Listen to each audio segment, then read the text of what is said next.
সালামু আলাইকুম। ওয়ালাইকুম আসসালাম। কি খবর? এয়ারপোর্টে সকালে কি আসবে?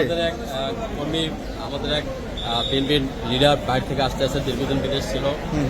ব্রিটিশ সরকারের মামলা থেকে বাঁচার জন্য একটু বাইরে ছিল, বাইরে থেকে সে বাংলাদেশ আসতেছে আজকে, তাকে রিসিভ করার জন্য, অভ্যর্থনা দেওয়ার জন্য আসছে। অনেক নেতা কর্মীরা এখানে পাশে দাঁড়িয়ে আছে। আচ্ছা আচ্ছা আচ্ছা,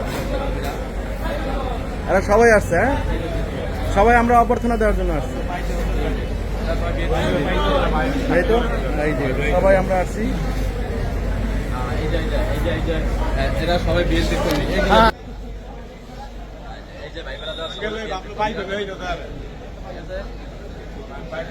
এখনো হয় না, এখনো 44। ঠিক আছে, ঠিক আছে। আসেন আসেন আসেন।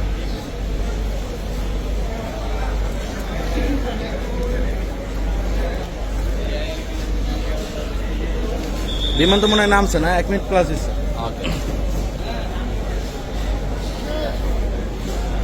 দান দান দান দান।